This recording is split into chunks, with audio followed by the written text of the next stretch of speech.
Assalamualaikum warahmatullahi wabarakatuh. Bismillahirrahmanirrahim.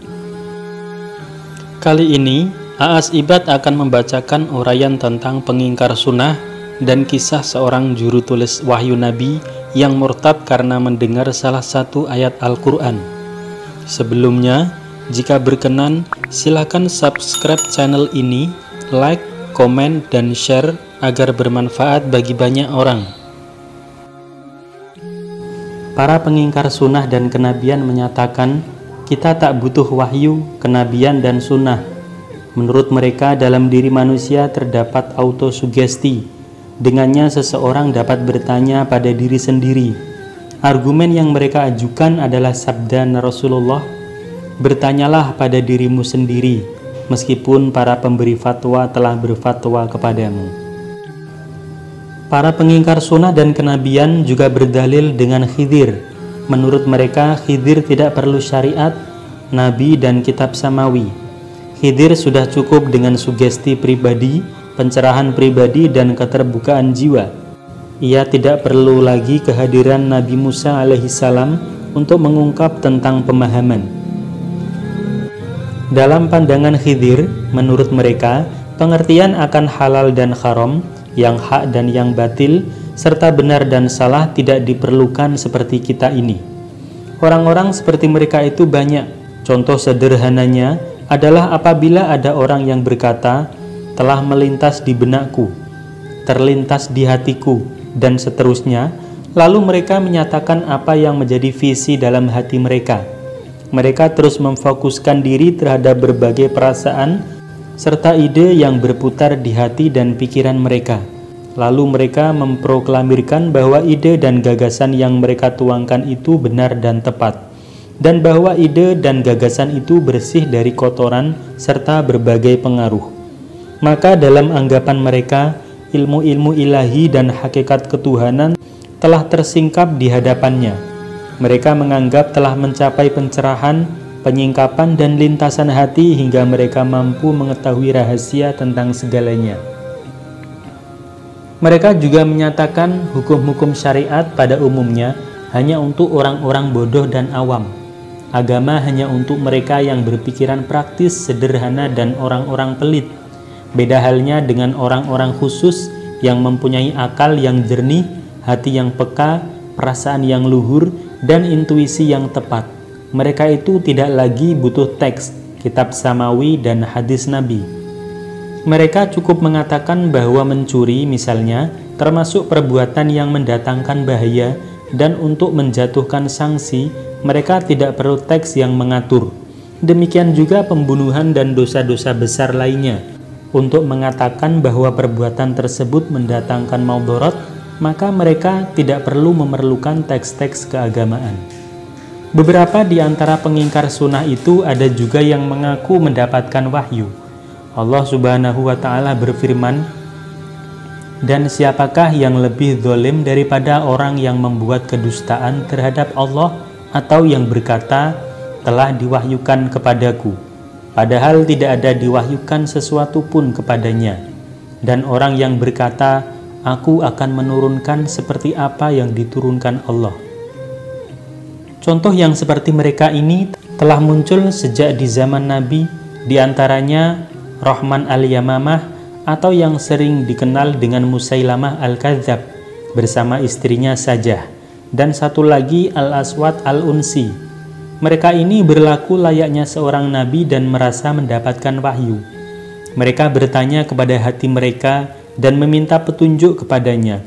Mereka juga mengucapkan apa yang terlintas dalam benak mereka dengan lisannya. Dikisahkan Rasulullah SAW pernah mempunyai seorang penulis wahyu yang bernama Abdullah bin Abu Sarah. Tetapi ia kemudian murtad dan bergabung bersama kaum musyrik Mekah. Ada yang mengisahkan bahwa kemurtadannya itu karena suatu hari turunlah surat Al-Mu'minun dan Nabi mengundangnya untuk menuliskannya.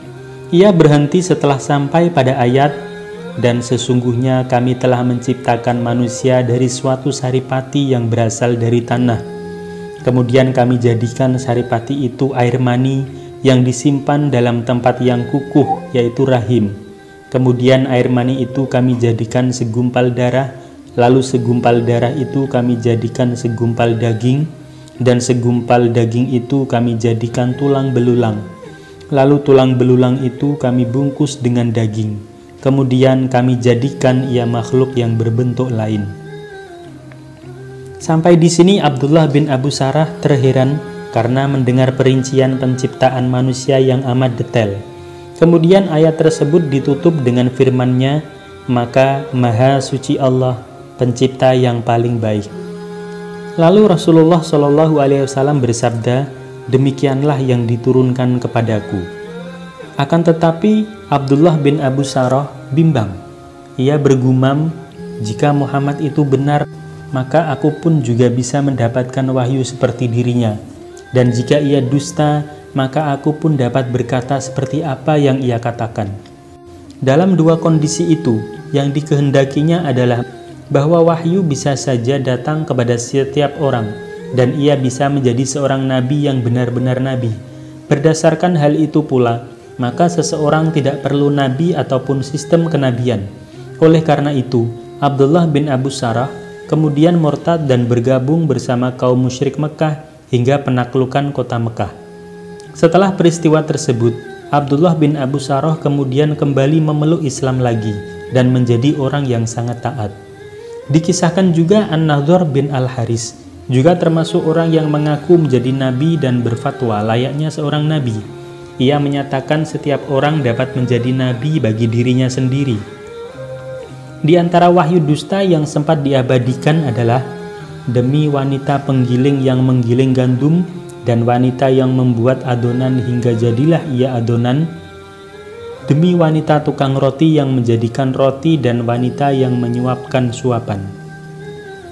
Membandingkan pernyataan Abdullah bin Sarah dan An-Nadhr akan tampak perbedaan yang sangat besar antara keduanya dalam hal pengakuan menjadi nabi dan mendapatkan wahyu. Abdullah bin Sarah adalah penulis wahyu, mendampingi Nabi dan duduk di samping beliau. Bahkan Abdullah bin Sarah melihat perubahan air muka Nabi saat mendiktekan wahyu yang turun kepadanya. Maka tidak heran apabila wahyu yang diterimanya sedikit banyak sesuai dengan wahyu Nabi. Berbeda dengan An-Nadhr, ia adalah seorang musyrik yang penentang. Hanya saja ia ragu dan bingung atas suatu perkara. Pada saat yang demikian, ia justru mengaku mendapatkan ilham, sementara jiwanya kering dari kepercayaan terhadap apapun. Pandangannya tidak jernih lagi sehingga tertutuplah baginya segala hakikat. Maka jelas sekali kalimat yang meluncur dari lisannya amat rendah dan tidak bernilai, sehingga terungkaplah kebatilan pengakuan kenabiannya dan kerusakan akalnya. Kesimpulannya, bertanya pada diri sendiri dibenarkan bagi orang-orang mukmin, sebab mereka bertanya kepada keimanannya dan agamanya. Tetapi hal itu tidak berlaku bagi orang-orang ateis, pengingkar sunnah dan musyrik. Pada masing-masing kondisi tersebut, kenabian merupakan keniscayaan bagi kemanusiaan dan manusia membutuhkan seorang nabi. Semua itu bertujuan agar orang mau beriman kepadanya, dan kalaupun ada orang yang belum beriman, maka itu menunjukkan kedangkalan pikirannya. Jika memang demikian halnya, ia harus mencari hidayah dan Allah akan memberinya hidayah jika ia berkehendak. Selain itu, manusia juga memerlukan Al-Quran dalam segala kondisi.